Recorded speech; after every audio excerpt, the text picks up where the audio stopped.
Hi hello everyone. ఈరోజు మన అమృతాస్ తాజా కిచెన్ స్పెషల్ వెజిటేబుల్ ఉప్మా. దీని తయారీ విధానం అలానే కావాల్సిన పదార్థాలు ఒక్కసారి చూద్దాం. ముందుగా నేను స్టవ్ వెలిగించి కడాయి పెట్టుకొని కప్పున్నర గోధుమ నూక వేసుకున్నానండి. దీన్ని కాస్త మనం మంచి గోధుమ రంగు వచ్చినంత వరకు అంటే దోరగా వేయించుకోవాలి. దీన్ని 2 నుంచి 5 నిమిషాలు మీడియం ఫ్లేమ్లో పెట్టి మనం వేయించుకుంటే సరిపోతుంది. ఇలా వేగుతున్నప్పుడే మనం నెయ్యి కూడా వేసుకోవచ్చు.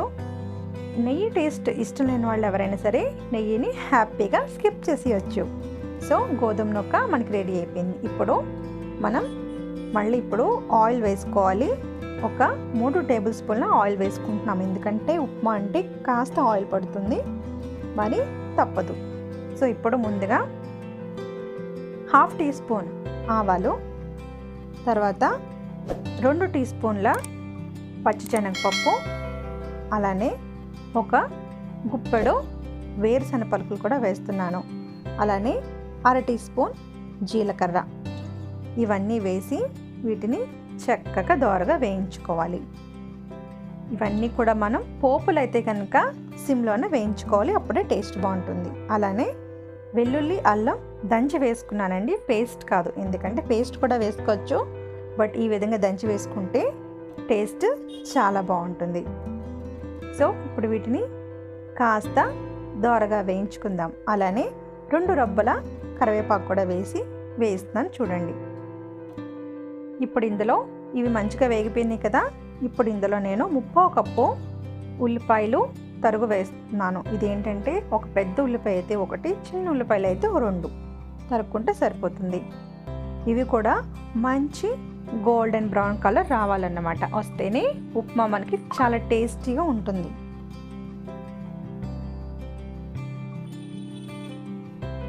ఇవి కూడా మంచిగా ఫ్రై అయిపోయినాయి.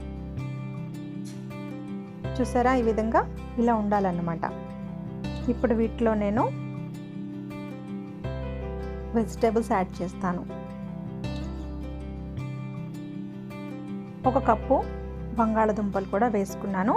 1-2 నిమిషాలు అటు ఇటు వేయించినాక ఉప్పు మీ రుచికి సరిపడా వేసుకొని ఇంకొకసారి అటు ఇటు కలుపుకొని మూత పెట్టుకుందాం. ఎందుకంటే బంగాళదుంప ఉడకడానికి సహజంగా టైం పడుతుంది కదా, అది ఈ విధంగా మనం మూత పెట్టుకోవాలన్నమాట. ఇలా మూత పెట్టుకుంటే జస్ట్ 2 మినిట్స్ అంటే 2 మినిట్స్లో మనకి బంగాళదుంప కుక్ అయిపోతుంది. ఇప్పుడు 2 to 3 మినిట్స్ తర్వాత చూస్తే మనకి బంగాళదుంప కూడా ఎంచక్కా కుక్ అయిపోయింది. ఇప్పుడు ఇందులో 1 కప్పు క్యారెట్ ముక్కలు కూడా నేను చిన్న ముక్కలుగా తరిగి వేసుకున్నాను. చూసారు కదా, ఈ విధంగా. కాస్త పెద్ద ముక్కలు కావాలంటే అలా కూడా వేసుకోవచ్చు, నో ఇష్యూ. ఇప్పుడు 1-2 నిమిషాల తర్వాత చూస్తే ఎంచక్కా వెజిటేబుల్స్ మగ్గిపోయినాయి కదా. ఇప్పుడు ఇందులో టమాటో కూడా యాడ్ చేస్తున్నాను. 1 కప్పు టమాటా అన్నమాట. సో వీటిని కూడా మంచిగా చిన్న ముక్కలు తరుక్కుంటే మన ఉప్మా తినేటప్పుడు టేస్ట్ చాలా బాగుంటుంది, టమాటా ముక్కలు కనిపించవు. సో అలానే 1 టేబుల్ స్పూన్ కారం. ఇందాక ఆల్రెడీ ఉప్పు వేసుకున్నాం కదా, ఇప్పుడు కొంచెం ఉప్పు వేసుకొని అటు ఇటు కలుపుకొని మూత పెట్టి మగ్గిద్దాం. 1-2 నిమిషాల తర్వాత ఎంచక్కా ఇలా కలుపుకోవటమే. ఇలా మంచిగా అంటే మంచి రంగు ఉండాలి, ఎక్కడ కూడా మాడనీయకుండా చూసుకోవాలి. కొన్ని వంటల్లో పోపు మాడితే రుచిగా ఉంటుంది, కొన్ని వంటల్లో మాడకపోతేనే చాలా రుచిగా ఉంటుంది. దీనికి నేను 1.5 కప్పు నూకకి 4 కప్పులు నీళ్లు వేస్తున్నానండి. సహజంగా మనం 1.5 కప్పు నూకకి 3 కప్పులు నీళ్లు వేస్తాం, కానీ 4 కప్పులు నీళ్ళు వేస్తేనే ఉప్మా మనకి పర్ఫెక్ట్గా కుక్ అవుతుంది. సో 4 కప్పులు నీళ్ళు వేసుకొని 1-2 నిమిషాలు అటు ఇటు మంచిగా కలుపుకొని మూత పెట్టుకుందాం. మూత పెట్టి ఆ నీళ్ళని కాస్త మరగనిద్దాం. మరిగిన తర్వాత మనం ముందుగా వేయించి పెట్టుకున్న నూకను కూడా ఇందులో వేసి కలుపుకుందాం.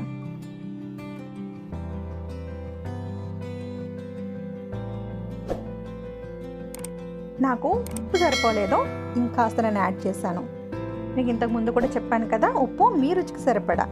ఎంచక్క నూక వేసుకుంటూ కలుపుకుంటే ఈ విధంగా తయారవుతుందండి మన వెజిటేబుల్ ఉప్మా.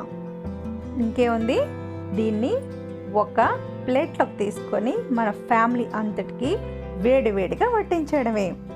ఇది రుచికి రుచి, ఆరోగ్యానికి ఆరోగ్యం. వావ్, చాలా బాగుంది కదా. ఒక్కసారి తింటే మళ్ళీ మళ్ళీ చేసుకుంటారు, ఎందుకంటే ఇది ఎంత బాగుంటుందంటే అంత బాగుంటుంది. సూపర్ అంటే సూపర్గా ఉంటుంది. ఇంకేముంది, ఇది చిన్నపిల్లల నుంచి పెద్దవాళ్ళ వరకు చాలా ఇష్టంగా తింటారు. తప్పకుండా ట్రై చేయండి. ఉప్మాలో చాలా రకాలు ఉంటాయండి.